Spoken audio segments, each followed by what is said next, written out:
By PC Pod or Pad, you are listening to Paid to Play. I'm Rob Farker, your host for this exploration of the dangerous idea that bringing your whole self, especially the parts of you that you worry make you seem silly, geeky or odd, into your income-generating life is one of the best things you can do. It might not be easy, but it is easier than we think, and even fear. And with the help of my guest for this episode, I'd very much like to show you how. Now, before I get into this episode's chat with Travis Bain, there are a couple of things that I would like to mention first. About 1 hour, 7 minutes into the chat proper, Travis asks for our help with something, and it is a pretty time-sensitive something. So if you want, you can skip straight ahead and have a listen now, but please make sure that if you do listen through the entire chat, you stick around for the end and listen in and see whether or not, if you are in the far north area, or particularly the Townsville area, it's something that you can help with. And as I said, it is time sensitive. If you are hearing this on or before June the 27th, 2016, Travis would really like you to help out with this project. It might even mean the difference between the project going ahead or being cancelled completely. Secondly, also, after the chat proper, I have an announcement to make that actually concerns the future of this podcast, both in Season 4, 2016, and seasons to follow. And finally, I would like to ask you to have a good listen to this chat while it's going on. Now, I do want to apologise with regards to the quality on one hand with this episode. There is a fair bit of wind noise that at times reduces and baffles the speech in the chat, but I didn't want to remove those chunks because there is still a lot of information that gets discussed in there that is vital to the structure of the chat itself. And it's not inaudible, it just at times gets a bit hard to hear. You might want to turn your headphones down at those points. But when it's not being interfered with by wind noise, please be aware of the quality of the chat. I do have a question that I would like to ask you folks, and also ask you for a little bit of assistance after the chat. Anyway, enough is enough. Let me get out of the way so that we can get stuck into my chat with Travis Bain. Now, as you can probably hear, this is my first location recording for Season 4 2016. My guest and I are here at the Tanks Arts Centre for the Understory Film Festival, which is on tonight, Saturday, June the 18th. And my guest happens to have a work that he was involved with that is showing at the festival tonight. Travis Bain is a filmmaker who is based here in Cairns, a self-described lifelong cinema nut and the world's biggest Led Zeppelin fan. Travis grew up in the golden age of VHS and watched everything he could get his hands on, ranging from classics like Lawrence of Arabia to the legend of Baggy Creek. He's been making independent films on shoestring budgets since 1998. Particularly noteworthy is Throwback, his second feature, a monster film that was filmed here in the far north and screened at film festivals around the world in 2014. It won the Best Foreign Film Award at the famous Monsters Film Festival in California. And here's an example of doing it raw and real. We have a plane from the nearby airport just making for the sky right at the moment. And also the Best Feature Film Award at the Tri-Cities International Fantastic Film Festival in Washington State. It is available on DVD and Blu-ray in Australia and New Zealand, and I'm pretty sure it's available in the States at the moment. Would that be right, Travis? The States, the UK, Germany, Turkey, I believe China, a few other countries around the world, so we've had good exposure around the globe, Rob. Fantastic. And Travis is, of course, about to start production on his third feature film, the crime thriller Landfall. And speaking for myself, I'm also looking forward to the venture that he is quietly working on in the meantime, the H.P. Lovecraft-inspired Australian horror film Starspawn. Travis, thank you very much for coming on the Pay to Play podcast. Thanks, Rob. It's a pleasure. Good to finally catch up. So, imagine after this chat wraps up, I present you with a magic ticket, which is good to let you do one thing that you've either been keen to get into or keen to get back into, as well as the necessary magic schedule rearrangement to give you the time to do so. What will be on your shortlist to use that ticket on? Gee, Rob, it's hard to say, mate. There's so many things I'd like to dive into, but right now I think the magic ticket would be great for buying me a bit of extra sleep and maybe giving me a few more hours in the day to get everything done that I need to get done, because as you mentioned before, I'm about 2 weeks off from the new film Landfall. We start shooting that in a couple of weeks down there in Townsville, and boy am I tired. I mean, I'm just I've done so many late nights lately. It's just it's starting to catch up with me a little bit, but fortunately I've got steady supply of coffee to keep me going, so that's all good. Coffee, the lifeblood of any creative venture, I'm sure. Indeed, yeah. Now, we're definitely going to have to talk a little bit about that workload later on, but to start off, as mentioned in the intro, you are a lifelong fan of cinema. Can you tell us a little bit about, when you first discovered movies and kind of realised that you were more interested in them than most? I blame George Lucas. He got me into this. The bastard. Yes, as well as a lot of other people of my generation. When I was 4, my parents decided to take me to the cinema for the first time. They thought I was probably old enough to appreciate a film and not scream my head off, so they looked at what was showing, and at the time there was this little film about robots and spaceships called Star Wars. And they looked at the trailers and they thought, young Travis might be interested in this, so we'll take him along. It might be colourful and fun for him. So they took me along to that, and it just blew my head off.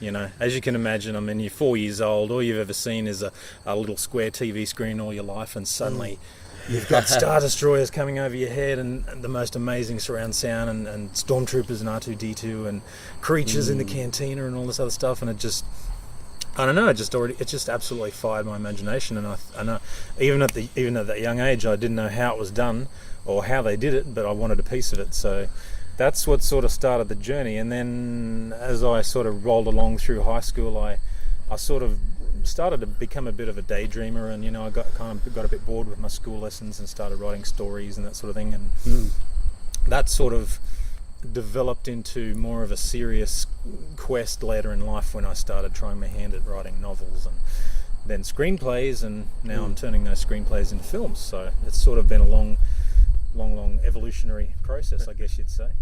I can imagine the report cards.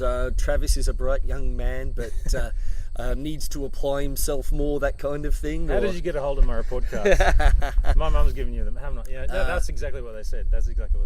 The teachers always thought I had the potential and that I was just cruising. I was just slacking off, and I guess maybe I was. I don't know, but I just always found it more fascinating to escape into a bit of a fantasy world than be shackled to reality. So and that's how I still am today. So.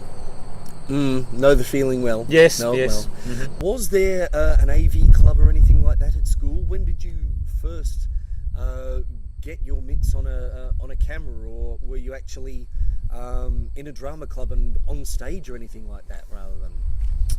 There wasn't really much of that sort of stuff around in the 80s when I was growing up in a small regional town in New South Wales called Port Macquarie.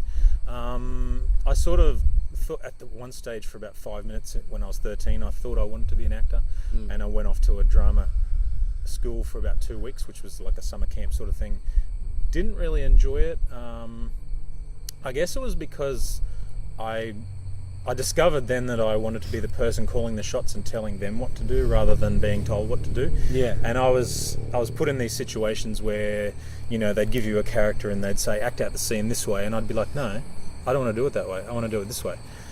And I came back from that camp thinking, no, I don't want to be an actor. It's not my thing. Other people like it. Other people want to do it. That's fine. That's cool. I'll let them do it.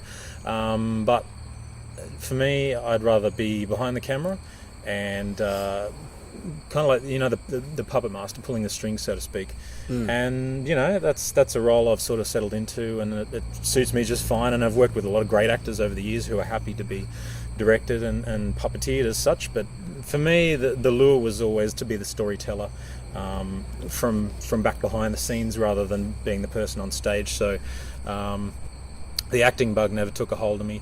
There was no sort of, I mean, back in the 80s, there was a little bit of, you were sort of seeing the tail end of the Super 8 era, I guess, which sort of flourished in the 70s. I never got into that. I never had a movie camera, and then video cameras came along, but they were very expensive, and so you know, coming from a middle class sort of background of battlers, I guess you'd say, we never really had the money to invest in that sort of gear. So I had a little tape recorder. I had a little tape deck, and I just get these little 60 or 90 minute cassettes, which were ubiquitous back then. They were everywhere.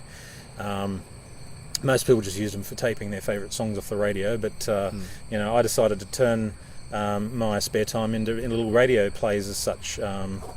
So I got my mates together, and we'd turn on the tape recorder and just act out these crazy adventures on tape, and do all our own sound effects and everything. And you know, it was kind of like when you see footage of old radio serials from the 30s, and they're in the studio there, and they're portraying horses with coconuts and that sort of thing. So that's what we did.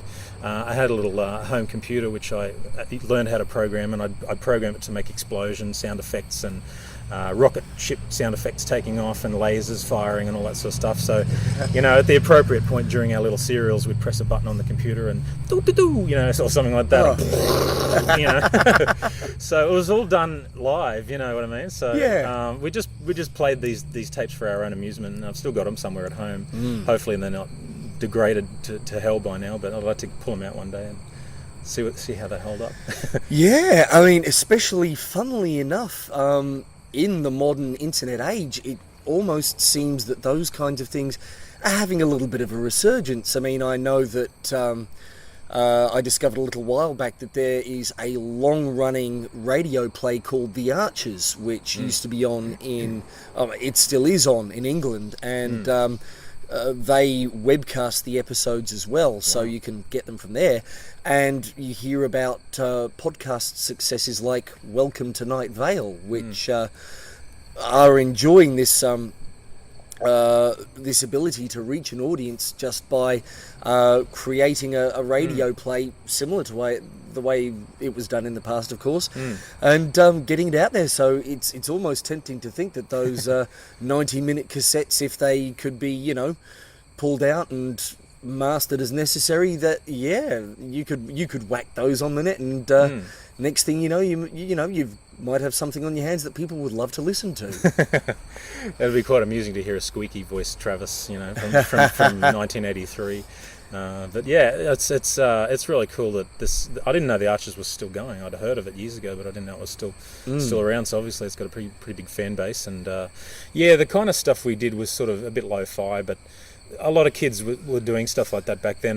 You've probably heard the story of those kids in America who got together and they remade Raiders of the Lost Ark from scratch. They basically recreated the whole movie shot for shot with their mates and their dogs, and they're in their parents' basement and all that sort of stuff. I don't know if you've seen any of that, but it's been there's the documentary made on this topic, and there's a book on the topic, and all that. How these kids banded together and remade a classic film. So, and I wasn't the only one doing it back then. Obviously, it was a bit of a golden age, really. The early '80s. I look back on that time pretty fondly because there was so much cool cinema and so much cool TV and that sort of thing, and we just devoured it. So, yeah, there does seem to have been something about that time period that created so much stuff that is just. It seems almost like there was a confluence of things going on at the time where not only were these works, you know, made, and of course no one making them really had an idea about how big they would be, and yet we've had, I think, it would have been last year, You had Michael J. Fox and Christopher Lloyd turning up on the Jimmy Kimmel show yeah. in full outfits with a DeLorean, Yep. and sort of for comic effect reprising their roles and talking about this new future they'd wound up in, and everyone was talking about Back to the Future Day, and then after it, actually. Isn't it funny to think of now that Back to the Future Part 2 is actually a movie about our past? Yeah. I mean, Ghostbusters, Back to the Future, all these incredible films that just seemed to tap into something that people were waiting for, and people still, revere and worship them nowadays. Yeah, yeah. And it's just fueling this whole geek culture that exists now. I mean, once upon a time, it was an insult to call someone a geek, and now it's a badge of honor, or a nerd or something like that. And they're coming out in droves for shows like MagnetiCon and the one I went to a couple of years ago, Big Wow in San Jose. I mean, there's millions of us out there, and we love and adore and revere this material, and that's I'm one of those people. I'm an unashamed fanboy. That's why I've written a film inspired by H.P. Lovecraft called Starspawn, and I'm trying to get that off the ground now. I'm trying to raise the finance for it, so I love tapping into that sort of stuff. It's fun. Did you discover H.P. Lovecraft at a young age, or? I did, actually. Like a lot of people in the 80s, I read a hell of a lot of Stephen King. He was a very accessible writer and great storyteller. I mean, back then he was regarded as a sort of a hack by a lot of critics, and now he's sort of regarded as one of America's premier storytellers, and I think that's because his writing is just so accessible, and it's sort of like how, as they say, how Fred Astaire dances. It's sort of invisible, you know what I mean? Yeah. So I read a lot of Stephen King, and he made reference in a lot of his works to this bloke called H.P. Lovecraft, and I got very interested in this guy, and I thought, who is he? What's he all about? What's his writing like? And I thought, if he's influenced Stephen King, then he must be good. So I tried to seek out his work, which at the time wasn't very easy because there was no internet back then, and eventually I had a family trip to Canberra and went into this sort of esoteric bookshop that had a lot of unusual stuff, and I found 3 volumes of H.P. Lovecraft, his collected works, and I thought, right, I'm buying those and I'm just going to read through them, and I did. I was probably about 16, 17 at the time, and blew my mind. His writing is very unique and florid and a little bit hard to get into for some readers, but once you click into it, it has great rewards, and the storytelling is pretty awesome. So I've been a fan ever since. Yeah. Hence the T-shirt. Yes, right, the great old one with Cthulhu in, and Marlon Brando's get up from The Godfather, of course. Talking about how hard a time you had finding H.P. Lovecraft's work just sort of made me think, I guess, really how lucky I was growing up in Sydney in the late 80s and early 90s, where there were dedicated game stores. There was Galaxy Bookshop, which was a dedicated science fiction and fantasy store. Because I was sitting there thinking, I didn't really have a hard time tracking this stuff down. And I thought, well, hang on a second, Rob. There was a little bit of privilege going on there. So I would have given my right arm to have access to those stores back in the day. I remember visiting Sydney in when I was about 11, I think, with my parents, and beforehand I made a list of all the stores I wanted to visit because they had these cool computer games or books or CDs or whatever. Yeah. I was in heaven. My parents had to drag me out of every store. I just wanted to stay in there forever. And I kind of am still a bit like that too. Every time I go to Melbourne, I have to visit Minotaur, which is an amazing little pop culture store run by Lee Gambin, who is a real scholarly writer about films. Actually, he's a really great writer. He's written a lot of books about creature features and musicals, and he has, like me, he's a great affection and nostalgia for the films of the 70s and 80s. So I'm happy to get down to Melbourne a bit later this year and maybe spend a few bucks at Minotaur. Sounds like a semi-regular pilgrimage. Yeah, Melbourne's sort of become my second home, really. I mean, there's a lot of reasons why I keep going down there. One is because my distributor, Monster Pictures, is based there, and also I've got a lot of friends in the filmmaking community there that I've made over the last couple of years. I've sort of bonded with people who are affiliated with the Melbourne Underground Film Festival because their ethos is very much like mine. They're all about struggling independent filmmakers who can't get a look in from the big established gatekeepers of the industry, and that's where Richard Wollstonecroft founded the festival about 20 years ago, or nearly 20 years ago, based on those principles, because he found a lot of snobbery in the Melbourne art scene and the Melbourne Film Festival scene in particular. So he is, his film festival is very inclusive. He'll show anything if he likes it. He'll show it. He's got no, snobbery in that regard. So I actually cast a couple of people from that circle of talent in Landfall. One is Kristen Condon, Melbourne actress who's she's getting a bit of a name for herself in various genre films and indie pictures down there, like Chocolate, Strawberry Vanilla, and Under a Kaleidoscope. Both very well received indie films. And another actor I've cast is Rob Stanfield, who's very promising. I think they're both going to do great work on Landfall. They're both going to be here in a couple of weeks. They're flying up from Melbourne to enjoy our sunny climes and enjoy the warm weather for the shoot. So it's been really nice to form a bond with the good people of Melbourne, and it's just nice to get down there and have some cool weather for a change, because it's just so hot all the time. In Cairns, as you know, it's just like endless. Oh dear, and when it's not hot, it's wet and hot. Yes. Mm-hmm. So winding the clock back a little bit again, you got out of high school, still with your deep burning interest in telling stories and ideally telling them on film. What was the next step from there? I'm sort of assuming that there was a progression into some kind of day job, or did something else happen? When I first got out of high school, I looked at my options, and basically the only pathway to get into film back then was really to go to one of the big universities or colleges and do a 3 or 4 year degree in film and TV production. And the main one back then was the Australian Film, TV and Radio School, which obviously has a big reputation. It's been around for many years and it's produced a lot of talent.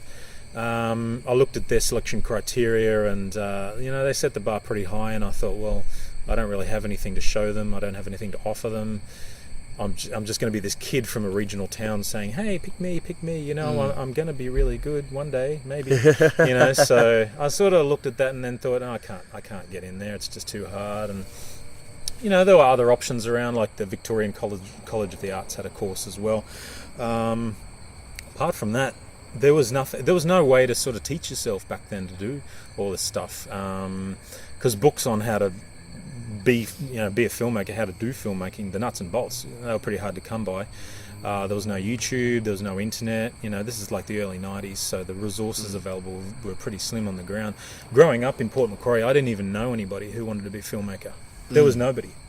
Like, I would mention that I wanted to write scripts and one day get to Hollywood, and I'd get this blank look because everyone else wanted to, be a football player or something like that. So I felt a bit out of it, but I thought, well, maybe a way to get in is to become a novelist, and I looked at Stephen King's success story, and he cracked the big time, when he was, penniless and living with his wife in a caravan, basically a trailer.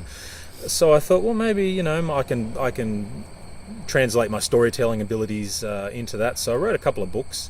One was a horror film, horror novel.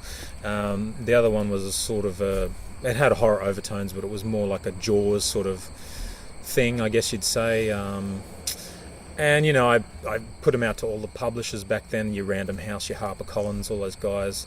I got polite letters back, they were very encouraging. You got talent, Travis, but try again next time. So I thought, well, yeah, okay, well, I'll keep going down this road and see where it takes me. Meanwhile, I thought, well, I have to do something with my life in the meantime, so what am I going to do?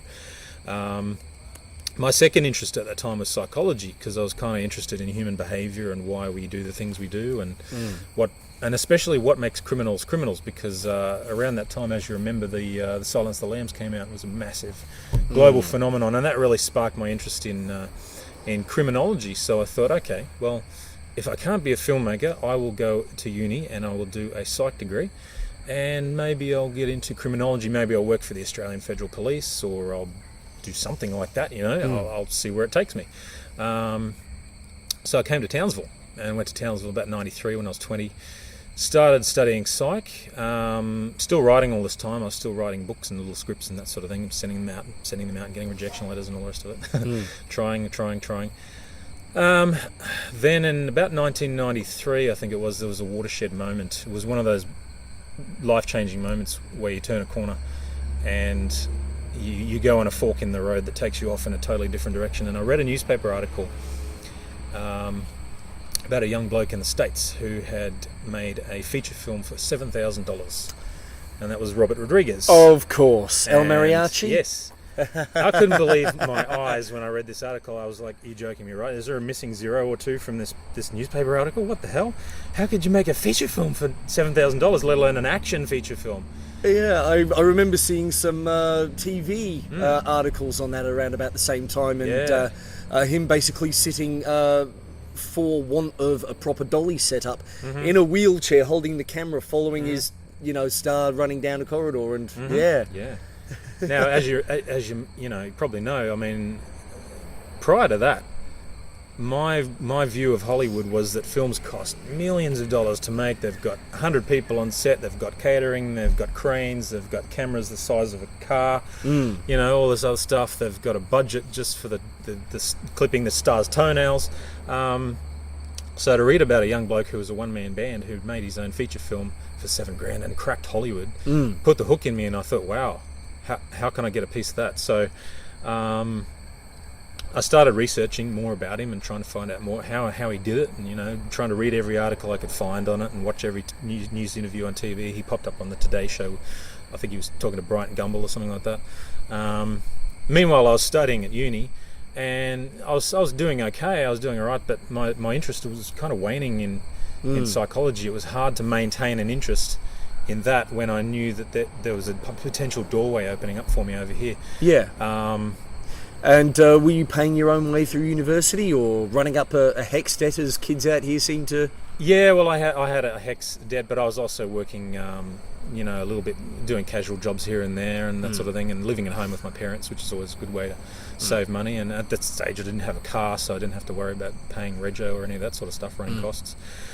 Stashing away whatever money I could, and as the uni degree went on closer to its finale, there were these little assignments we got handed in uni, where we had to. There was one in particular where we were basically loaned a video camera from the AV department, and the psych lecturer said, "Okay, I want you to go out and write a short script based around the principles you've learned this semester, and just do a little 5-minute short film about cognition or something like that, and display the principles you've learned and show me that you have an understanding of those principles."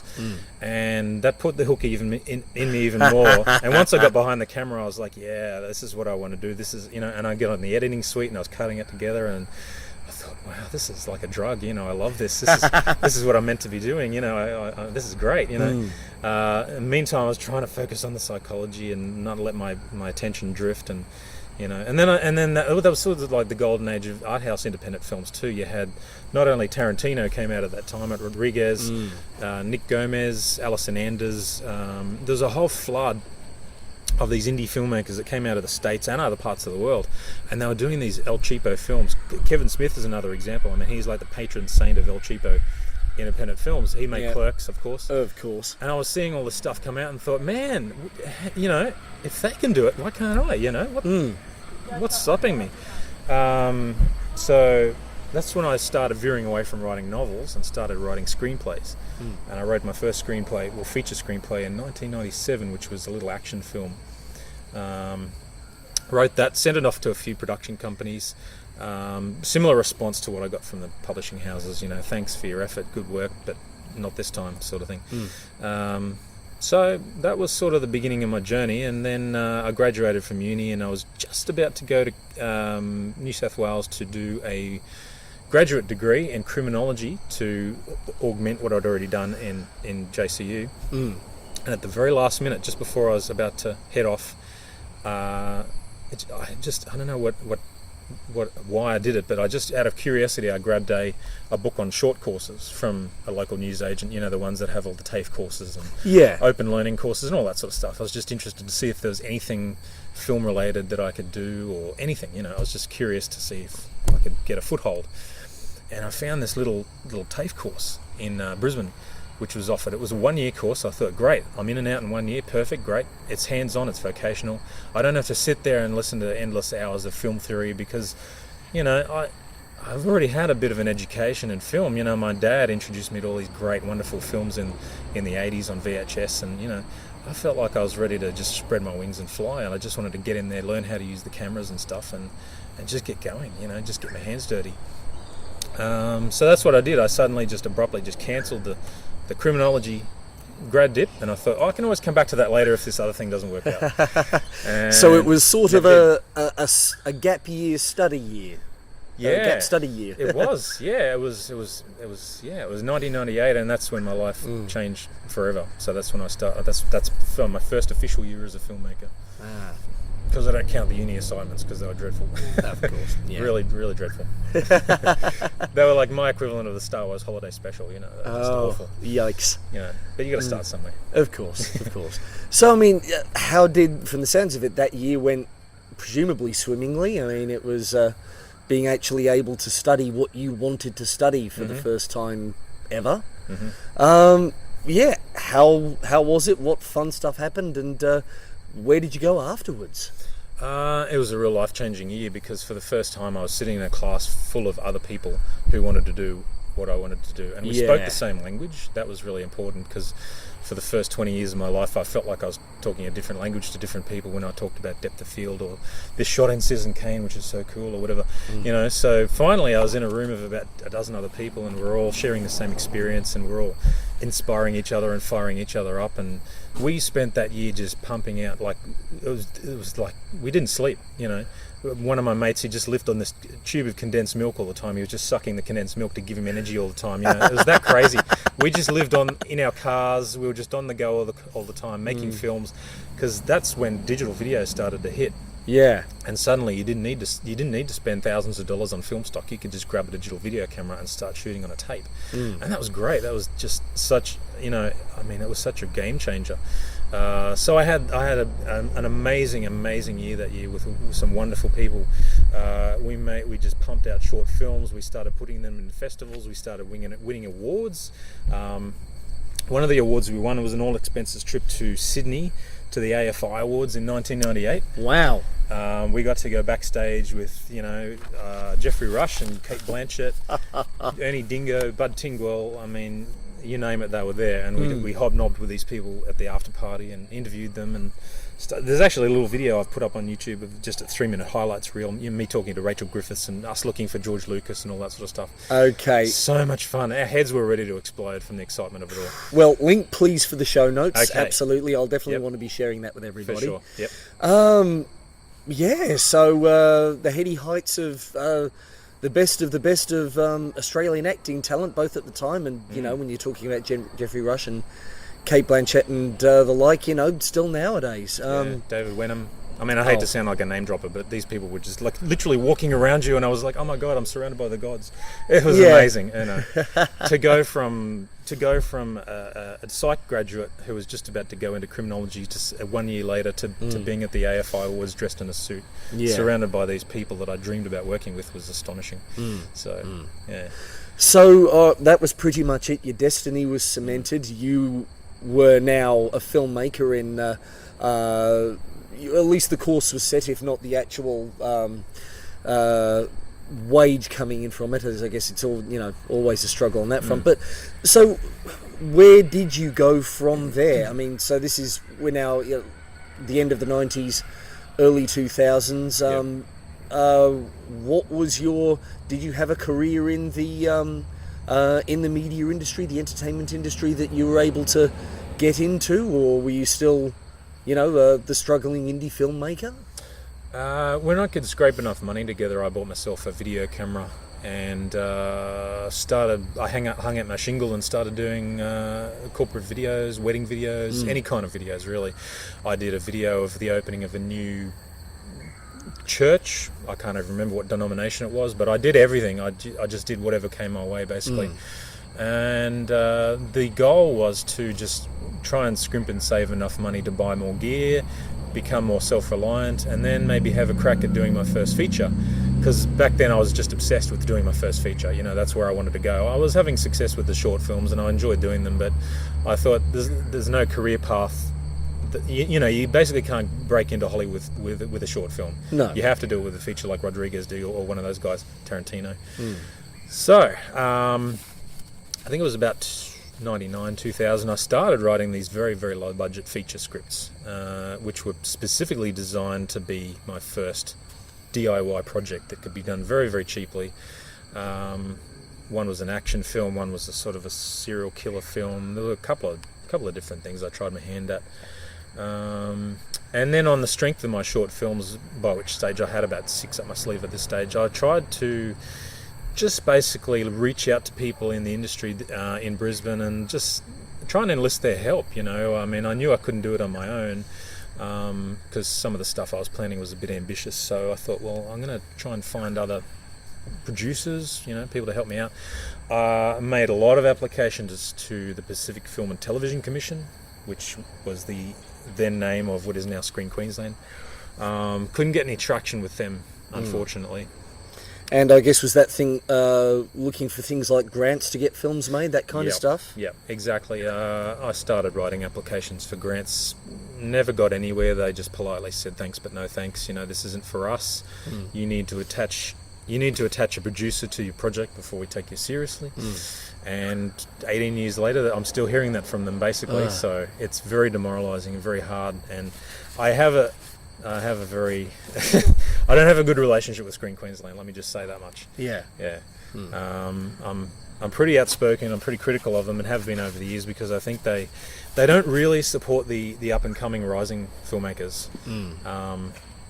If a big Pirates of the Caribbean production comes over here, they lavish everything on them and roll out the red carpet. But for the little guys who just want 20 grand or 30 grand to do a film, no, you can't get a look in. They've set the bar so high.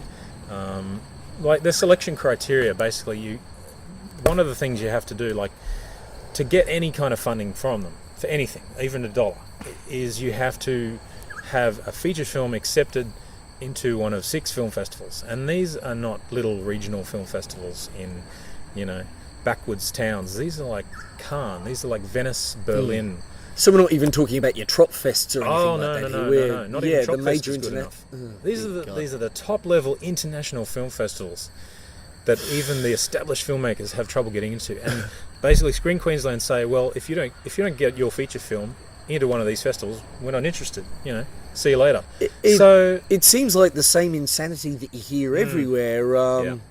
We won't hire you unless you've got experience, but how can you get experience unless you're doing the job, for crying out loud? Yeah, that's right. And I've always said, the thing I say, I don't want to hand out, I just want to hand up.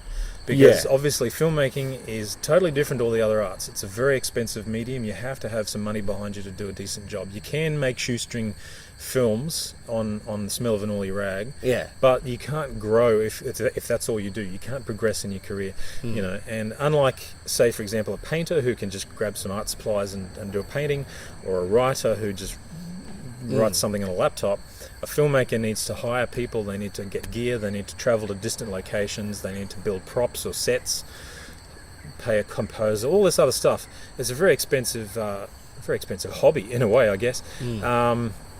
And Screen Queensland's charter is basically they are supposed to be tasked with helping filmmakers like myself to get our foot in the door. And once we get the foot in the door and make contacts and financial contacts, that's great. We can then go off on our merry way and we won't need them anymore. But it's just getting the initial foot in the door that is so damn hard. And that is what really pisses me off about working on these grant applications and filling in 20 pages of material, sending it off to them in good faith, and then just hearing, "No, sorry, you didn't make it." And it's like, well, Jesus, what do you have to do? Even after my track record of the last 2-3 years, with the success of Throwback and a few other projects I've had, they still won't come to the party. They still won't back me. And that's I've put in at least 2 or 3 applications to different schemes this year. And nothing, and what's disappointing is they don't even seem in touch with regional filmmakers. They have no scheme designed for regional filmmakers, So basically, it seems like every funding decision they make goes to Southeast Queensland filmmakers. The Western Australia Film Commission, they just released details about an upcoming regional film fund that they've got $16 million. for filmmakers to go to WA and make films over there and promote WA. And I tell you what, it's looking bloody attractive. You know, I'd love to stay here and make films in Cairns, but if they're offering the money for my film Starspawn, which is mostly set in the outback, well, I'll go over there. You know, if I have to. If I can't get it up in Queensland, I'll get it happening over there. Yeah. So that's where I'm at right now. And let's face it, the outback in WA is, you know, it's about as good as the outback in Queensland. It's all lovely country no matter what. Yeah, beautiful scenery. Hi, I'm Jen Page, star of the web series Chopsaki Boom and The Gamer's Darkness Rising, and you're listening to the Paid to Play podcast. You mentioned earlier on how a lot of these places would knock you back because you didn't have a producer involved. And everyone kind of sees the credits of movies and sees, you know, producers, executive producers, that kind of thing. My understanding, I guess, the difference between a director and a producer is the director makes sure that the story gets told and the producer makes sure that the movie gets made. Would that be... That is an excellent definition. I think that's spot on. Yeah. The director is responsible for interpreting the artistic intent of the script, which they may or may not have written themselves. And the producer is the nuts and bolts guy behind the scenes. He's the one making sure that everything happens. He's the one who hires the cast and crew, the catering company, the transport company, the rental, the camera rental, all that sort of stuff. He pulls it all together, makes sure the finance is in place, the insurance is in place, everyone's covered, everyone has breakfast at 8 o'clock on the set, you know, on the first day of shooting. So there is a pretty big difference between a producer and a director. But because I haven't been able to find my own producer as such, I've had to sort of become my own producer in a way. Yeah. And I'm still learning. There's a hell of a lot to learn about contracts and you know, budgets and contingencies and insurances and public liability, all this other stuff. It's a minefield, and you know, I'm still getting there. There's a lot I still don't know. I mean, I know lenses and cameras like the back of my hand, and sound gear. I can pick up a microphone, I can pick up a reflector, or whatever. But yeah, the producing stuff is really hard, and kudos to the people who can do it and do it well. You know, people like Jerry Bruckheimer, you know, I admire greatly because he's had like a 30-year career and he's pumped out so many amazing films, classic films over the years. Problem in Australia is it's such a small industry and there's so little money available that all the producers here, all the established ones, are too busy working on their own passion projects to consider me. Like I've sent Starspawn to various people in Australia and a few other projects, and they've basically said, look, I'd love to work with you. You look really, you know, you look like a promising talent. I like your style, but you know, I just don't have the resources or the money to help you, and I'm busy working with this other filmmaker who's trying to get this film off the ground or whatever. And some of these producers are actually, you know, want to be writer directors as well. Yeah. You know, so they've got their own little scripts in the drawer that they've been sitting on for 10 years and they want to get them made, you know. So that's why that's sort of been a bit of a brick wall for me as well. So I'm currently in the process of trying to learn as much about the producing side of things as I can, which I think is good for any filmmaker really. To become more self-reliant in every area is a good thing to have. It empowers you. Yeah. It does seem to be the mantra of independent, well, not just filmmaking, but any effort nowadays. You can't survive being specific to one area of your craft. You've got to be a generalist. Exactly right. Yeah. And I tell you what, Rob, I get once a week at least, I get an email from a young filmmaker, 19, 20 years old, sometimes from Cairns, sometimes from Sydney or wherever, and they say, hey Travis, I saw your film Throwback, I love your work, I want to work with you, can we make that happen? And I say, well, what have you got to offer? And they say, I've got the latest Canon such and such camera, and I've been a camera operator on all these films. And I say, well, that's great, but I know half a dozen other camera operators. What else can you do? That's it. Yeah. And I say, well, what about you come in one of my films and record sound, or be a dolly grip, or do the clapper or something? I think I'm busy that weekend, I'm sorry. That's all they want to do, you know. They just want to go straight to the glory and not become more well-rounded, and that's disappointing. So for all the young aspiring filmmakers listening to this podcast, I'd say if you want to have success in the film industry, you need to multi-skill yourself, because just being a camera operator, big deal. You know, I could throw a rock at tonight's Understory Film Festival and probably hit 10 camera operators. You know? Yeah. So it's a sexy job because you get to put the beautiful images on screen, but there's also a great call for all these other little roles, you know. And, Yeah. and there's, you know, I put out a call for a boom swinger for Landfall earlier this year. Got no takers. I only heard from one guy who was a professional boom swinger, and he said, "Oh, yeah, I'll do it. I'll charge you $2,000 a day, mate," or something like that. And I was like, "See you later." Uh-huh. So I've been training up this young bloke, Vishal Dunn. He came to Ravenshoe with me a couple of months ago to work on Starspawn Overture, which is the little short prequel film that I'm doing, you know, in the lead up to Starspawn itself. And basically, he was boom swinging for the first time, and he was great. He was fantastic. You know, he recorded nice, clean audio. He never complained. He did a good job. He worked hard, and so he is now graduating to, you know, a sound recordist on Landfall, and gradually I'll work him up the chain. I like the idea of growing your own talent. Yeah. You know? And if they're willing to put in the hours and commit to me as a filmmaker, I'll commit to them, you know, and I'll train them up. I love doing that sort of stuff. Yeah, and I guess if you're genuinely curious about filmmaking, and you don't just have stars in your eyes about the places, you know, you want to go within the film industry, then hopefully getting involved in all those small roles will be just as interesting, because you'll actually be able to get to experience all of what producing a film and making a film involves. Yep, that's exactly right. That's how I started out back in '98 when I was at TAFE. I got invited to help out on the set of a short film that was shooting at Ipswich at the train yards there. It was sort of a post-apocalyptic thing, and they gave me a task which was to be the pyro guy. And basically, before every shot, they said, "Okay, we want little spot fires burning on the ground here, here, here, and here." So before they roll camera, I had to go around with a lighter and light these little piles of oil-soaked rags or whatever they were, and then I'd jump out a shot, and that was so cool. You know, I really enjoyed that. That was like, oh, cool, I'm working on a film. You know, that was great. Nowadays, kids are different. You know, they're growing up seeing all this stuff on YouTube and thinking, I want to go straight to the top. You know, well, you got to do the hard yards. I think you got to put in the hard work, and that's the only way you're going to get there. As the old saying goes, how do you get to Carnegie Hall? Practice, practice, practice. You know? Yep, indeed. So now, I mean, after that fun little digression about let's see how far, at 45 minutes, we're not doing too bad. Doing all right. Okay, so generally in the Travis Bain timeline, we've got to the point where you're trying to make your own films. How did that first production, and of course you were writing novels and scripts and what have you in the meantime, how did your first feature film actually come about? How did it go from being that semi-pipe dream to all of a sudden having momentum and getting made? It came about after basically, I think, 2 or 3 attempts at getting low-budget action films off the ground, not unlike El Mariachi. I tried with those. I tried to raise money for them. I couldn't. Eventually, I scaled down, and I reached the stage where I thought, okay, I've got to be realistic here. I'm probably not going to be able to rustle together even $7,000 to make my own El Mariachi. I'm going to have to do this film for like $1,000 or $2,000 or something, whatever's on my credit card.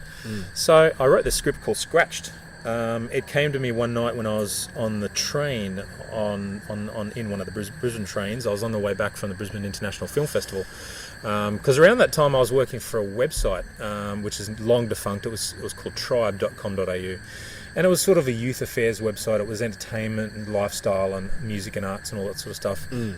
Jeff Kennett, the former Victorian Premier, was one of the founding fathers of that. And anyway, so I got hired to be a web journalist and write articles for this website, and they'd pay me X amount of dollars an article. And when the Brisbane International Film Festival was on, it was really cool because I got to cover that. I got a little press badge, and I got to meet people like Alex Dimitriades and Brian Brown and people like that. They were coming there to watch movies and talk about their films. And David Gordon Green was there in 2000. He went on to direct films like Pineapple Express and a few other comedies, as well as that Nicolas Cage movie Joe from a couple of years ago, a very heavy drama. He's become a bit of a Hollywood director now. But anyway, so riding home on the train one night, I think I just won $50 on a scratchy. Yeah. And I thought, wow, this is cool. You know, I've never won anything before. And that sort of started the train of thought rolling. Well, okay, what if you won a bit more than $50 on it? What if you won $1 million on a scratchy? How much would your life really change? And what if it sort of catapulted you from a position of being totally povo and penniless to a life that you had never even dreamed of? And so on a series of train rides, I concocted this story called Scratched, which was about a bunch of uni students in Townsville living in a share house, and they'd they're basically, the asses hanging out of their pants, living on 2-minute noodles. One of them wins $1 million on a scratchy. And he decides to go out and celebrate, go out on the town, get pissed, that sort of thing. But he thinks, okay, well, I'm not going to have the scratchy on me because, Christ, I could lose my wallet, I could get mugged, anything could happen. So I'll leave it in the house. I'll hide it somewhere in the house and I'll go out and party. Well, anyway, best laid plans. He goes out, parties, drinks a bit too much, shoots his mouth off to the wrong person, gets himself beaten half to death, and ends up in the hospital in a coma. Oh dear. Anyway, this leaves his 5 remaining housemates back at the house with the knowledge that somewhere in that house there is a $1 million scratchy ticket, and the winner is not expected to live through the night. And that sets in motion, as you can expect, a whole series of machinations and... Yes, hijinks as they say ensue. I've always, in all my films, there's always a theme of what people will do for greed, what lengths people will do for greed, and that's a theme running through Throwback, and it's a theme running through my new film Landfall, and it's very strong and scratched. And so I wrote this little comedy drama, and I did it. I just went out and did it. I borrowed gear, I enlisted actors who were willing to work for free, and we just did it. We found a house in Kelvin Grove, not far from the city of Brisbane, and it belonged to the grandmother of one of my actors. And she was this little old Italian lady, and she was due to go into hospital for an operation, and she was going to be out of the house for about 3 weeks, I think, because of this operation. And we thought, well, why don't we just take a house over and just film a movie in there? She won't mind, she'll be cool. So we did. We just took over this house, basically, made the interior look like a house in Townsville, which it did already because it was a classic Queenslander with high ceilings and all the rest of it. Yeah. And we just shot this film that was ostensibly set in Townsville. And I made it seem more like Townsville by going to Townsville years later and shooting some cutaways of the beach and palm trees and local Townsville scenery and all the rest of it. Yeah. We shot the movie. It was about a year or so in post-production, and then I sent it off into the world and just tried to see what would come of it. And that was Scratch. That was my first feature. Yeah. So how did you go from there to I think the one that's recently really put your name on the map, which is Throwback? I struggled for years to get any traction with Scratched, and after a while of not getting anywhere, not getting into many film festivals or not getting a distributor, I realised that the key thing that was holding me back was the fact that Scratch was not a genre film. And the more I read about the topic, the more I realised that I should have probably made a genre film as my first effort. It should have been sci-fi or horror or fantasy, but just not a comedy drama, because they're sort of very hard to pigeonhole, Yeah. And at the time, a lot of people were making them, so I didn't really have a film that stood out. Yeah. So I thought, okay, for my second feature, I've got to do something that stands out, something a bit different, something that no one's done before. And I started thinking back to all these old Bigfoot films that I grew up on in the 70s with, The Legend of Boggy Creek, and Creature from Black Lake, and a few others, and they scared the crap out of me at the time. And I thought. And I remember back in the 70s and 80s, my dad was a very outdoorsy kind of guy, and he used to go on a lot of these canoe trips that way out in the bush, and he'd come back and he'd tell stories about how, tall tales about how they heard a yowie roaring off in the distance, or they saw these big prints in the mud or something like that. And that really inspired me. And so after Scratched, I thought, well, shit, no one's ever made a yowie film before. Why not? It's one of the cornerstones of the Australian folklore. Why don't I do it? Why don't I just get a guy in a hairy suit and just do it? So I did. So that film sort of went into development around the time that I moved to Cairns from Brisbane, and it just started recruiting local actors and telling them all about my little project, and going to location scouts in national parks and having a look around and trying to find cooler waterfalls and things like that. And in the end, we just did it. We just went out and shot it on weekends over like 3 years, and then it just completely took off. I mean, I was completely unprepared for how successful it was, especially after the relative failure of Scratched, which never really made it much of an impact. Throwback just completely went off the charts. So I'm still pinching myself to this day. Yeah, it does seem to be one of those things. Almost the guiding rule of modern media, that if you do make something that would seem by general standards to be very niche and very, not necessarily targeted at a specific audience, but you make the movie that you really, really want to make, and that in theory you think, well, this wouldn't be of interest to anybody else because it's so. This is just me on film. Because it's so niche, word will, if it finds one or two other people with whom it really gels, thanks to the internet, they'll know about 10 or 12 other people around the web who will also spark with, and they in turn will spread it to their networks, and next thing you know, you will have Throwback on DVD and Blu-ray selling in, as we said at the beginning, Australia, New Zealand, UK, USA, Germany, etc., etc. Yeah.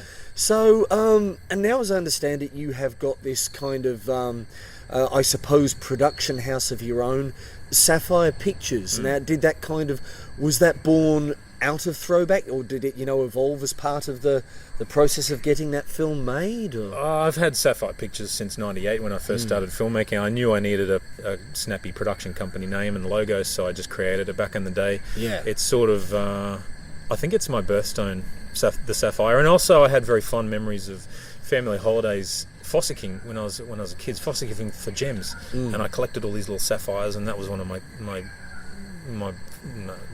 most nicest memories. And I've always seen the sapphire as a very attractive stone with great clarity and nice colour and everything. I don't know, I just came up with Sapphire Pictures. It sounded a bit retro, and it's stuck with me ever since. And it's not really a big production house in the sense of, DreamWorks Entertainment or one of those sorts of things.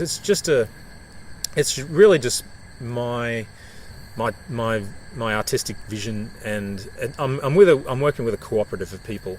We're just a sort of a loose association of people who work together on films, and we want to go in the same direction, and we have fun working together. So that's what Sapphire Pictures is. It's more of an idea than anything. Yeah.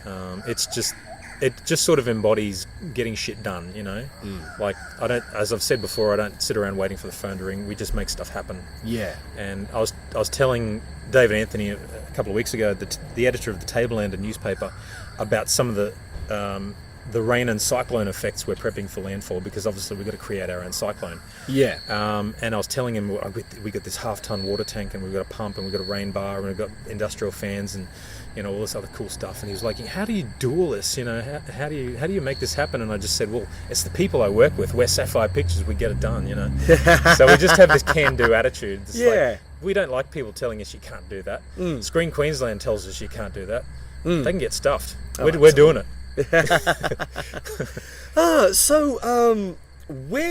Where are you at the moment? We've got, of course, Throwback is out. You're prepping landfall at the moment. So I guess if you were to talk about, I usually around about this time ask people about their place on the paid-to-play spectrum, whether or not their thing is kind of like a hobby that maybe nets them a bit of extra money or just covers its own expenses, or whether they are, part way or all of the way paying their living expenses on it, or all that kind of thing. So I guess as a working filmmaker, how much of your own bills is it paying?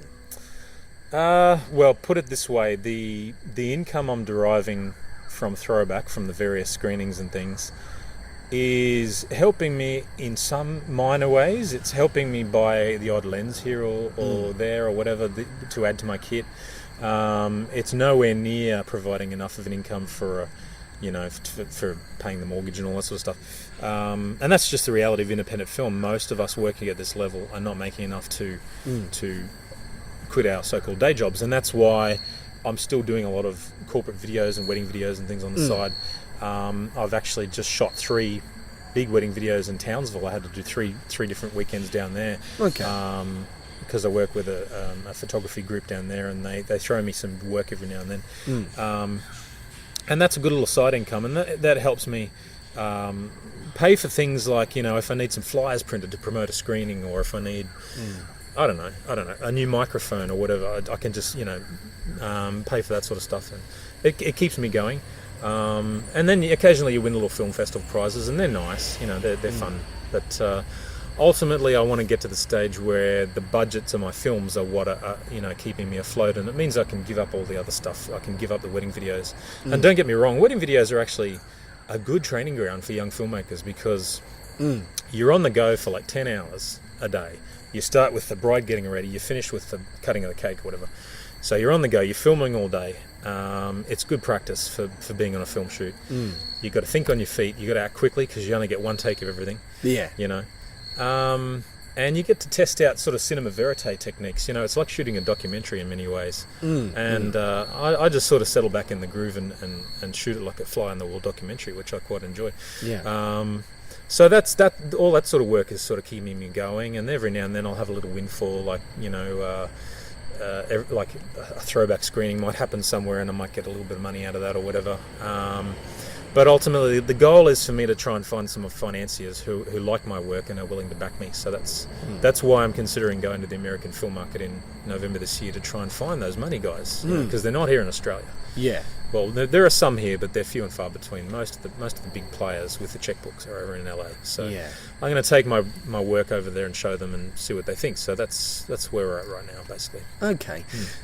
Which I think answers a couple of the questions that I was going to get to again around about this time of the show. I usually ask people sort of like what their next thing is, both in terms of what they are working on, which is, of course, right at the moment, Landfall, your wonderful crime thriller story of an ordinary couple trapped in a house with a pair of thugs masquerading as paramedics whilst a cyclone bears down on them, and of course Starspawn, your H.P. Lovecraft inspired outback horror film, and I also like to ask sort of like, where do you think the next level is in your career? And again, you've just pretty much said that. It looks like the next level is getting out to the US and engaging that market to try and get more funding. Yeah. Is there anything else that you would like to try, or any other things that you're kind of looking at as next steps? I'm sort of working on two fronts at the moment. One is I'm always trying to think of what feature film to make next. So even though I'm just about to shoot Landfall in 2 weeks, I'm already trying to think about what am I doing for 2017 and 2018. Yeah. And of course, naturally, I'd love to do Starspawn, because that's my dream project at the moment. But we would require a budget of probably $1 million or more to make that happen. So I'm realistic. I'm not putting my eggs all in that basket. I've got a few other projects I'm sort of developing which are lined up at different budget levels. Like I've got a werewolf film that I could probably do for $100,000 if I had to. Yeah. I've got an action thriller set in the jungle I could probably do for about $50,000 at a pinch if I had to. And if I can't raise figures like that, I've got a couple of other films that I call, you know, running on fumes films, you know, that I can do basically with just a bunch of mates. Yeah. You know, if I had to. But it all depends on the success of Landfall. And it also depends on the success of Starspawn Overture, which I shot in April. Yeah. And that's in post, and it will be for another few months. The other front I'm sort of wanting to dip my toe into is TV.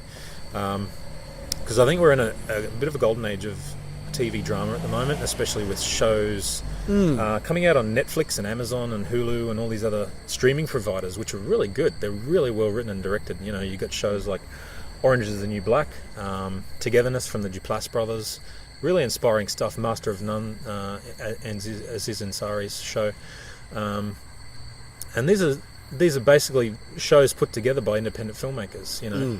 On very low budgets, and I thought, well, why don't I have a crack at that? Why don't I just do a little pilot that's like 24 minutes long, shoot it in Cairns with my friends, we shop it around, we send it off to Stan, Presto, Amazon Studios, even Robert Rodriguez's cable channel, El Rey, is offering, you know, filmmakers the chance to submit their work. Wow. Yeah. And a lot of established filmmakers are now moving into that arena, like Steven Soderbergh, he's gone into that, and you know, other big filmmakers are working in that arena as well. I just heard today that James Wan, who directed this first Saw film, and he's done a lot of big successful films since then, he's doing the pilot of MacGyver, the new MacGyver reboot. So TV is where it's happening, and that's where the money is. And it's a telling statistic that at the recent Sundance Film Festival, the three biggest bidders for new films weren't your traditional Hollywood studios like Fox Searchlight or Paramount or whoever. It was Netflix, Amazon, and I think Hulu might have been the third one. Wow. They were the biggest bidders. They spent the most money. They're harvesting talent. They're snapping up all this talent where they see it. And I think in Australia we need to get more into quality drama production. There hasn't been enough of that. Yeah. There's some good shows here and there, but I think the majority of exciting stuff for me is coming out of the States. So that's I want a piece of that action. Yeah. Fingers crossed. Fingers crossed. Yeah. So, if there were three things that you've learned during your, and I hate to say the cliched word journey, but your journey as an independent filmmaker and director, that you reckon would help someone who is either, you know, starting out in looking at trying to get into making film or TV projects of their own, or just wants to embrace their own passion and try and make a thing out of it? What would those three things be? First thing I think, Rob, is the key thing you've got to remember as an indie filmmaker is that time is on your side. You don't have a set release date that you have to meet for your new, you know, Fast and Furious film or whatever.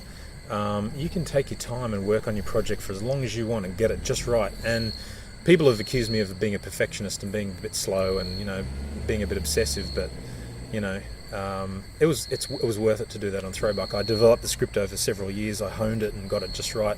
And unfortunately, what I see now is a lot of filmmakers are rushing into production with half-baked scripts, and they need to show those scripts to professionals and get professional feedback on them before they commit their time and resources and effort into making them, and wasting everybody's time. You know, there's too many.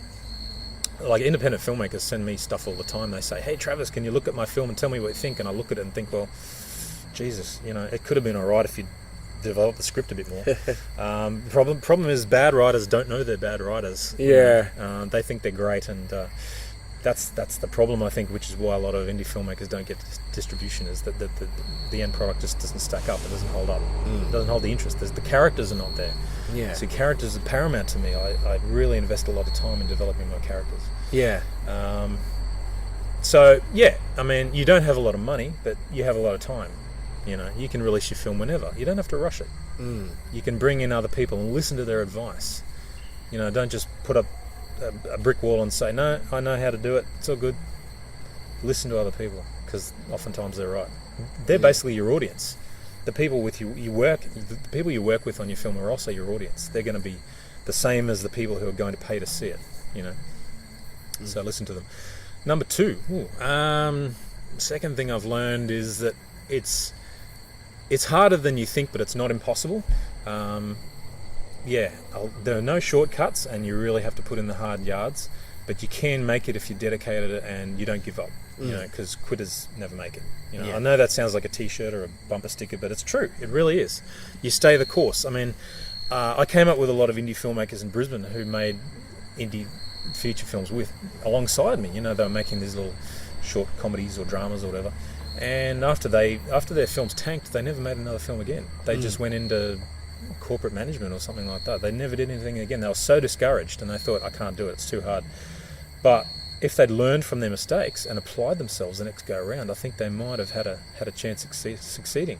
If I'd never embarked on a second film, Throwback wouldn't have happened. You know, and that would have been a massive loss for me and all the people who worked on it. Third thing I've learned, I don't know. What's the third thing I've learned? I don't know. The third thing I've learned is that you never stop learning, really. Yeah, I don't know. I've contemplated over the years maybe writing a book about everything I've picked up along the way so far, because I get a lot of, as I said earlier, a lot of 19-year-olds email me and say, "Hey, Travis, have you got any advice?" You know, and sometimes I wish I could say, "Oh, just get my book such and such. It's an Amazon or it's a Booktopia or something like that."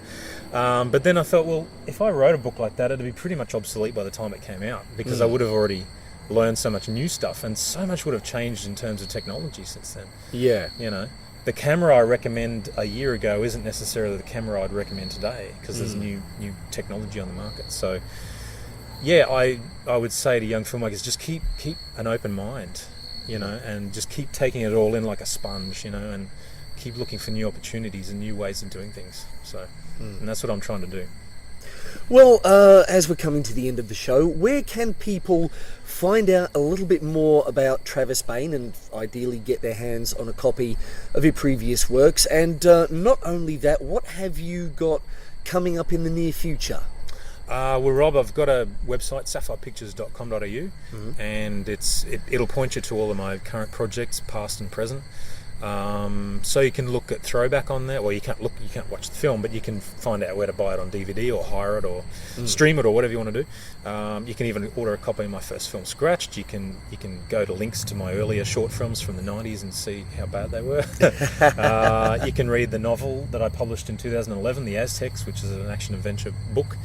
I've also, after being resistant to Facebook for many years, I finally got on board that wagon probably 4 years ago, and I now use social media a lot. I find it's very helpful for, networking with people, getting my message out there, and talking directly to my fans. It's a wonderful tool, as you know yourself.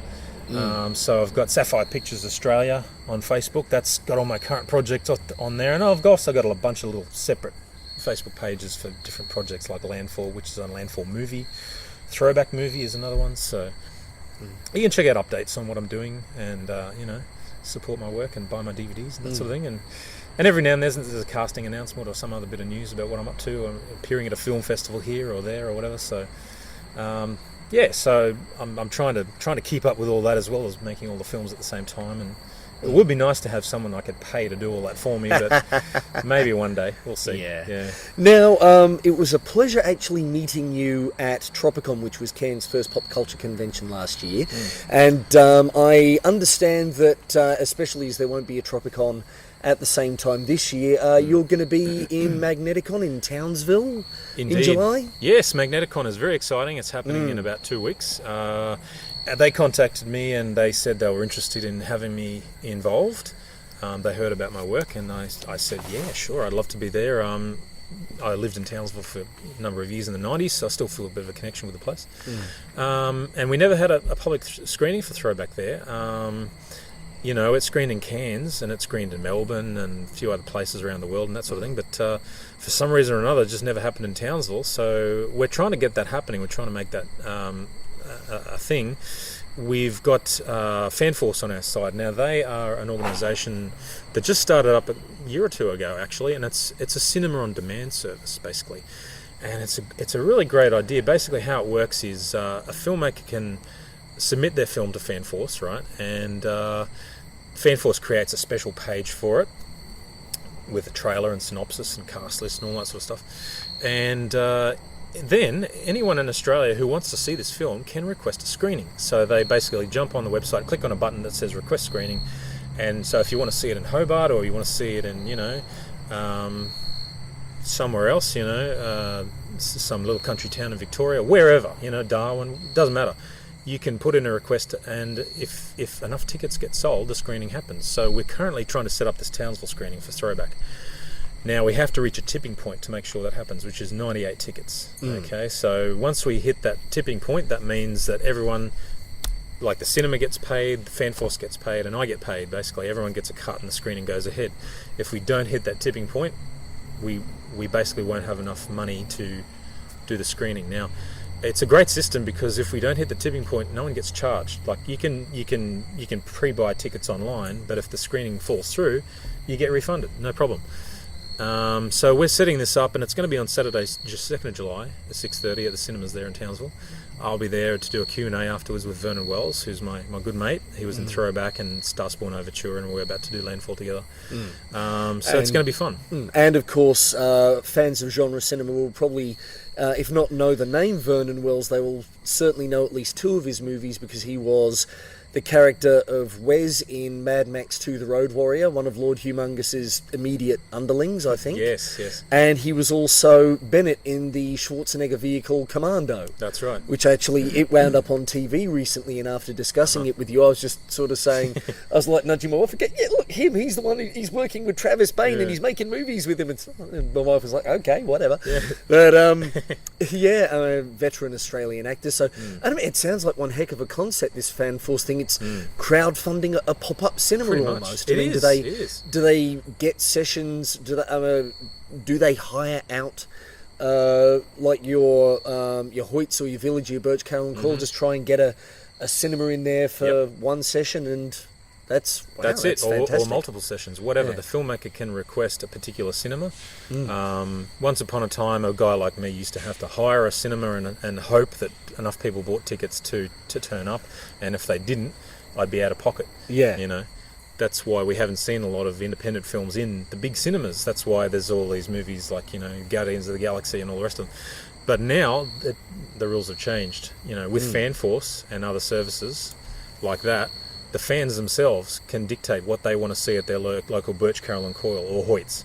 Wow. Yeah, and that's what happened with the Aussie film Wormwood, which I'm sure a lot of your listeners saw last year when it came out, the zombie film. It was a big hit, and it was a success largely due to the fans, because they had cinema screenings through FanForce. They popped up all over Australia. They were sellouts, and the filmmakers, revelled in having their films seen in proper cinemas with proper seats and surround sound, not these little tin sheds out and whoop or whatever that we have to hire. Decent real cinemas, multiplexes.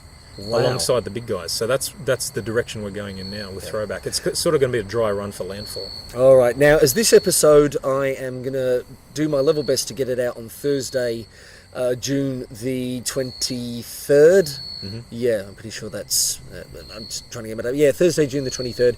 How many days? When does the actual crowdfunding FanForce... What's the cut-off point for Throwback end? It's June 27. We have to sell the 98 tickets by then. Normally we would have a month, but it's been set up a bit late in the game, a bit close to the screening, so we only have about 8 days at this stage. So by the time your listeners are listening to this, we'll probably have even less than that. But, I'm sure we can do it. We have a good fan base in Townsville, and a lot of people love Vernon Wells. Like, some people are just so excited to meet him at MagnetiCon, so they're really pumped. So we'll see how we go.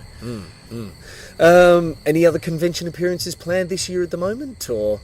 Yeah, there's a new one coming to Cairns called PopCon, which is in October, and they reached out to me a while back and said, that they'd like to have me on board, and I said, yeah, sure, no worries.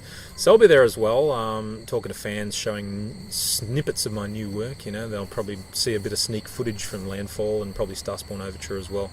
We are working on getting a celebrity actress here for that. I can't say anything about it at the moment, but I'm talking with Glenn Hodges about getting her out. She's very well known in genre circles. She has a big fan base. That's all I can say. But of course, she's an actress I've known for a couple of years now, and we have talked about working together. We're just trying to find the right time and project to do together, and also money is a consideration, because I'd have to fly her out from the States and everything like that, which is not always an easy thing to do. But hopefully we'll get her out here in October, and it could be the start of us working together on films. So we'll see what happens. Well, fingers crossed. Sadly, I won't be able to make it down to MagnetiCon as much as I was kind of hoping I would be able to. Unfortunately, money and scheduling didn't work out, but I am pretty damn sure that I'm going to be at the Cairns Talk PopCon in October. So at the very least, we'll catch up then. And fantastic. In the meantime, Travis Bain, thank you very much for coming on the Pay to Play podcast. I'm glad we could finally get our schedules lined up, even if it does mean that we have had the odd plane fly overhead and mosquito have a nibble at us here at the back of the Tanks Arts Centre. But I've not done an interview like this yet, and it's al fresco. Oh, absolutely. And it hasn't rained on us, which is really good. No, that is fantastic. But touch wood. Thank you very much. Thank you, Rob. Pleasure. This is Nolan T. Jones of Roll20, and you're listening to the Paid to Play podcast. And thank you very much for listening. Now, as I mentioned at the beginning of the chat, there were a few things that I did want you to keep an ear out for. Once again, if you are hearing this on or before June the 27th, 2016, and you are interested in making it down, or if you're going to be at MagnetiCon anyway, but you're not aware, or you've not been previously aware of Travis's FanForce effort to get Throwback screened for you fine folks who are attending that con, please see if you can get a ticket. It would mean a lot for local cinema if you could make that screening of Throwback a reality. Also, I asked you to keep an ear out for the quality of the episode. Now, this episode was actually recorded on a Tascam DR40. It is a small handheld portable audio recorder that Travis owns. And frankly, I think, wind noise aside, it's the best audio quality that this podcast has had, whether an on-location recording or even the recordings that I do here at home over Skype, or even these pre- and post-interview recordings that I occasionally do. Now, the point I wanted to get to is that Travis, he doesn't really need that Tascam DR40. He's got other recording equipment and he basically barely touches it, and he's told me that he wouldn't mind moving it on. He's not just going to give it away though, and at retail one of these units costs around about $300. So what I am asking you fine folks for is a little bit of financial help. If you're not already, please back this podcast on Patreon. And if you are, or if you would otherwise like to just give a one-off donation to help cover the costs of my getting my hands on that Tascam DR40 and purchasing it from Travis, I would be very grateful. And I do have a couple more things to say about the podcast on Patreon in a couple of minutes, because that brings me to my last announcement. Now, this episode, of the podcast is going to be going live as episode 84 on Thursday, July the 23rd. You may have seen me mention on the website and on Facebook that I am changing things up a little bit with regard to the recording and release schedule. As I may have mentioned, I had some concerns about doubling up releasing both a chat episode and doing a launch party on Sundays, but actually I have recently decided to make another quite a major, I reckon, change to this podcast. I want to go weekly. Now, I have produced weekly episodes of the podcast before, but they were actually on an alternating fortnightly schedule.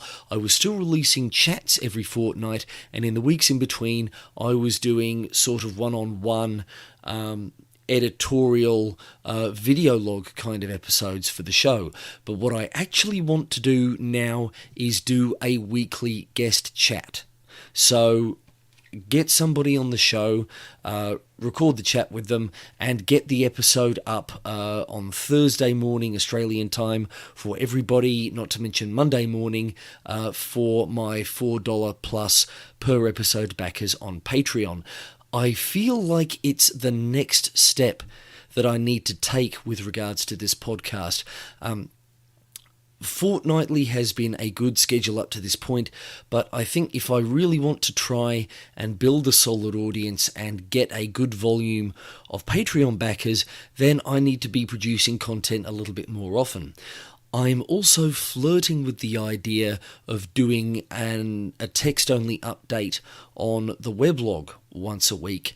I'm not exactly sure how I will go with that. I've got a couple of ideas for content, but right at the moment my main focus is on going weekly, which means that I need to be looking at putting together, as my scheduling plan at the moment is to run until the end of November and then take a break across December, January, when everybody is going on holidays and has Christmas to sort out anyway.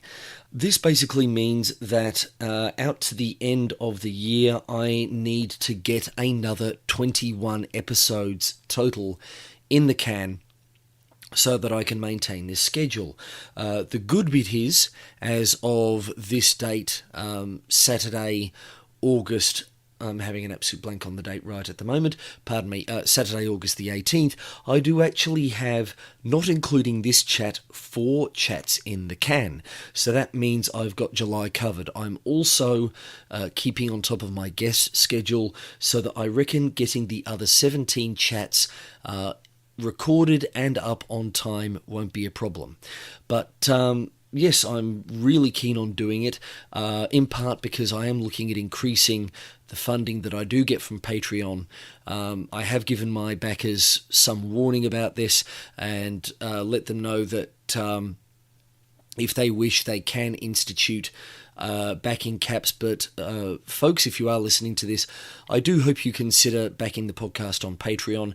It will allow me to do things like buy that Tascam DR40 from Travis. It might enable me to get down to MagnetiCon next year or attend some other conventions. I have talked about this every now and again in the past, and I didn't wind up going to MagnetiCon simply because budget and arrangements was a little bit out of my reach. I couldn't guarantee that I'd have the money together, and after my podcasting kit crapped out about a month ago, and I wound up having to spend $120 or so on my new microphone, I definitely wouldn't have been able to make it down.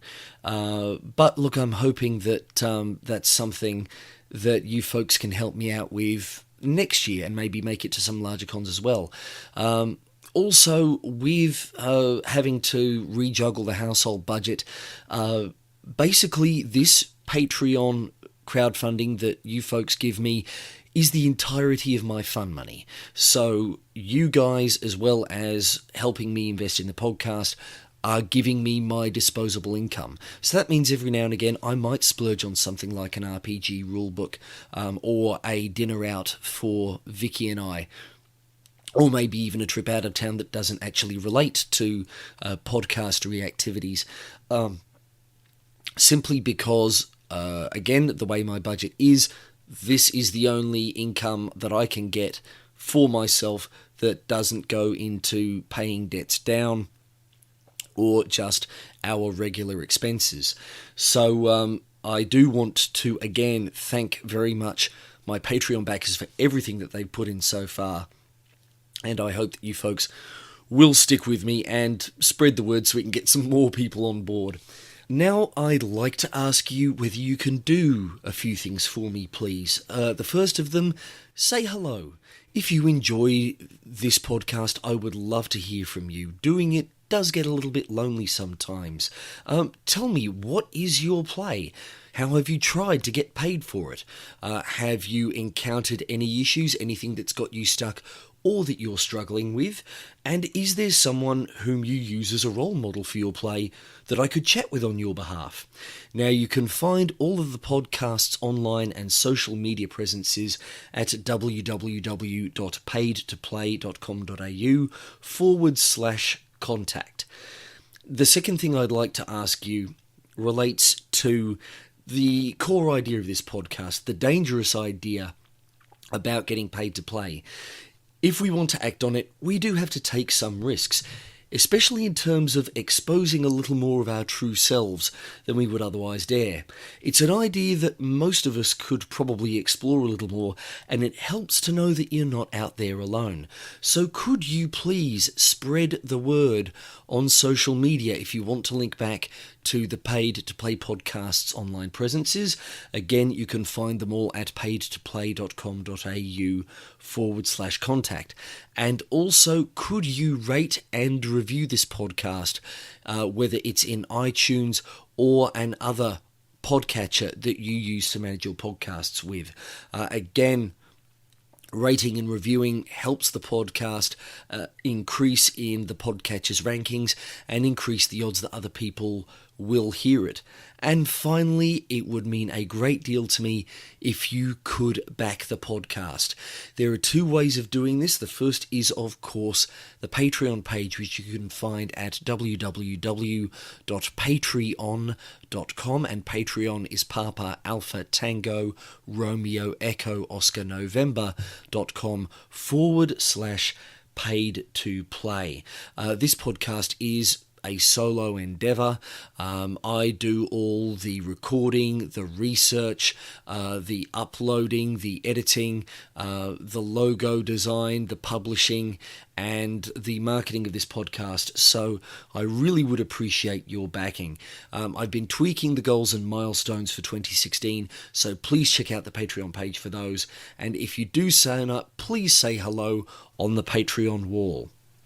Otherwise, if you just prefer rather than subscribing on a per episode monthly payment basis, you just like to leave me a one-off tip or just do it at your leisure, then you can use the PayPal tip jar. There is a link to that on the Paid to Play website, www.paidtoplay.com.au, and that's 2TO, not the number 2 or TOO. So, finally, this is Rob Farker, host of Paid to Play.